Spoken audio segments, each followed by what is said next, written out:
Hai teman-teman, selamat datang di channel artikel YouTube. Channel pertama cerita Kenshin. Kali ini admin upload lagi ya. Makasih. Kisah pemuda kaya, anak bos besar, pemilik 73 perusahaan, yang menjadi cleaning service. Episode 588. Francisca serta pacarnya. Begitu juga teman-temannya, mereka yang berjalan, akan mendatangi Kenshin untuk meminta maaf bersama-sama. Di sela itu Kenshin sendiri sedang bicara pada Angelika. "Oh ya Mbak Angelika, maaf tertunda, saya mau bilangnya. Sebab mendengar ayah dan Bang Hotman, serta Pak Mori yang baru memberikan keterangan." "Oh ini Mbak Angelika, maksudnya saya mau mengucapkan terima kasih atas kehadirannya di sini, yang turut membantu masalah Iwan. Dan juga untuk Mbak Besti.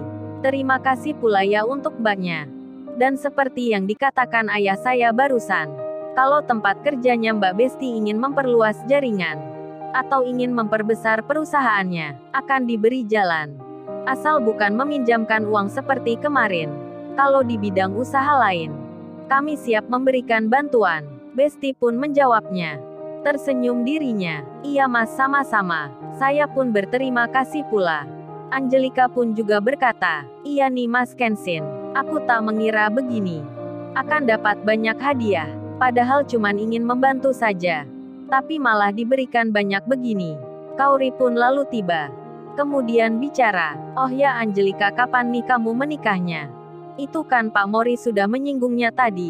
Tempat ini gratis kamu pakai nanti." Kaori tersenyum ke Angelika, mantan musuhnya di masa waktu kuliah dulu. Angelika menjawabnya, "Sebentar lagi Kaori, doakan saja ya, agar cepat terlaksana." Kaori pun mengaminkan. Besti pun juga ditanya Kaori, "Kalau mbaknya kapan juga ya?" Waduh, Besti kan malu jadinya. Sebab tadi ingin jadi pacarnya Kenshin, malah kini ditanya Kaori. Dan Besti berkata, "Oh ini mbak sama seperti Angelika. Masih menunggu waktu yang tepat." Kemudian Francisca dan teman-temannya datang, menghampiri Kenshin lalu bilang, "Oh ya Mas Kenshin, saya dan teman-teman di sini, termasuk juga Mas Anthony, mau minta maaf ya ke Mas Kenshin atas kejadian yang kemarin, sewaktu mengantar undangan ke kita, yang telah meremehkan dan menghina Masnya. Saya tak tahu sebelumnya tentang Masnya ini siapa, jadi bersikap begitu." Teman-temannya Francisca pun sama, berkata minta maaf pula ke Kenshin. Angelika, Besti dan Kaori melihatnya. Ada banyak orang yang ke sini, yang meminta maaf ke Kenshin. Mereka pun langsung mengerti. Orang yang sebanyak ini, kemarin mungkin telah meremehkan Kenshin. Oleh karena hal itu, sekilas pun Angelika jadi teringat akan dirinya sendiri, yang dulu bersikap arogan ke Kenshin. Begitu pula dengan Besti, yang baru saja kemarin melakukan menghina-hina Kenshin. Dan Kaori pun sama, langsung bisa menerka kalau suaminya itu kemarin mendapat perlakuan tak menyenangkan sewaktu mengantarkan undangan. Namun Kaori tak marah, sebab teringat dulu dirinya juga begitu bersikap meremehkan Kenshin. Hingga Angelika, Besti dan Kaori hanya berbisik di hati masing-masing. Kemudian Kenshin menjawabnya, "Oh enggak masalah Mbak Francisca. Saya tak memasukkan di hati. Lagian juga sudah biasa mengalami kejadian begitu. Jadi lupakan saja." Kenshin sambil melihat Kaori, seperti mengingatkan istrinya. Kaori pun mengerti maksudnya, dan membalas Kenshin dengan wajah juteknya.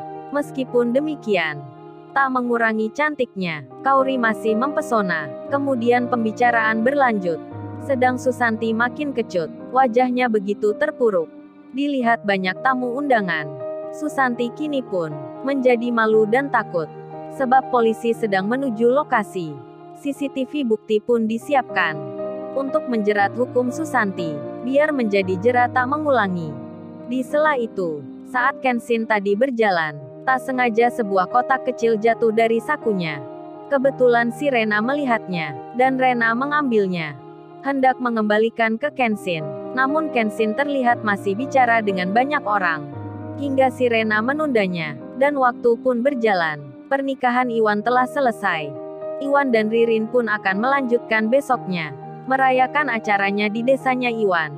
Dan oleh Bang Hotman, Iwan pun diminta agar mengendarai mobil barunya bersama istrinya ke desa. Sontak saja ide Bang Hotman langsung mendapatkan sambutan dari banyak orang di situ, termasuk Kenshin dan Kaori. Begitu pula Pak Andi dan Pak Hendri yang meminta Iwan untuk melakukan. Bang Hotman pun bicara, "Ayo Wan, naiki saja, apa nggak sayang dengan hadiahnya? Hadiah mewah dari tuan muda. Sekali-kali orang desa pun juga bisa naik mobil Lamborghini." Bang Hotman tertawa. Waduh, Susanti makin sakit mendengarnya. Dan Iwan pun mengiyakan. Besok akan ke desa bersama Ririn, melakukan pesta sederhana yang kedua. Seperti orang Jawa yang bilang, emaknya Iwan ngunduh mantu, memperkenalkan menantunya, mengenalkan Ririn pada orang desa. Paijo pun berkata, "Wah, heboh Wan, nanti orang-orang Wan saat melihat lu yang naik mobil itu, pasti jadi omongan kemana-mana. Iwan sukses merantau di kota." Paijo tertawa. Iwan menjawabnya, "Walah Jo, bisa aja Jo bicaramu. Aku ya gak enak Jo. Masa aku kerja cleaning service, punya mobil begini?" Paijo menjawabnya, "Ya nggak apa Wan. Biar cleaning service, yang penting lu bisa nyetir mobil. Bersyukur saja Wan, jangan malu-malu. Malu-malu mau lu Wan." Paijo menjawab sambil tertawa-tawa. Dan acara pun sudah selesai. Tamu-tamu mulai pulang satu persatu. Begitu pula Francisca, Angelika dan Besti, yang sudah meninggalkan gedung acara. Kaori pun nampak sibuk bicara dengan teman kerjanya. Mereka berpamitan pada Kaori, sedang Kenshin yang sendiri. Kemudian didatangi Rena Larazati.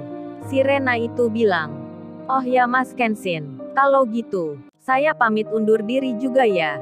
Oh ini sampai lupa, tadi kotak ini jatuh dari sakunya. Aku melihat dan mengambilnya. Ini miliknya Mas Kenshin, aku kembalikan."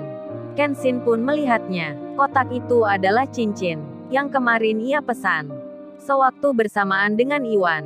Cincin yang bernama Sirena Larazati, yang ia persiapkan untuk diberikan hari ini. Kenshin pun menjawabnya, "Wah, terima kasih ya Mbak Rena. Kalau hilang itu aku tak tahu mencarinya di mana. Untung ya Mbak Rena yang menemukannya." "Oh ya, begini saja. Karena Mbak Rena sudah membantu Ririn mengantarkan Ririn pakai mobil Lamborghini miliknya. Sebagai ungkapan terima kasih saya, yang tadi minta bantuan Mbak Rena. Kotak itu untuk Mbaknya saja. Aku berikan sebagai hadiah."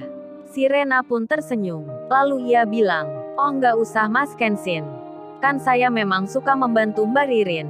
Jadi ini saya kembalikan saja." Kenshin membalasnya, "Oh itu nggak usah dikembalikan Mbak Rena. Kan Mbak Rena tahu sendiri. Banyak orang di sini tadi yang mendapat hadiah dari ayah dan Pak Mori. Jadi itu anggap saja hadiah untuk Mbak Rena." Kenshin tersenyum. Dan Rena pun bicara, "Oh begitu ya Mas Kenshin. Baiklah, saya terima ya hadiahnya ini." Si Rena pun memasukkan dalam tasnya, tanpa tahu isinya. Nanti dibuka di rumahnya. Lalu, bagaimana kisah selanjutnya? Subscribe channel ini untuk episode berikutnya. Terima kasih. Jangan lupa ya guys, untuk kelanjutan ceritanya ada di YouTube. Jangan lupa subscribe ya guys, dan tekan notifikasinya.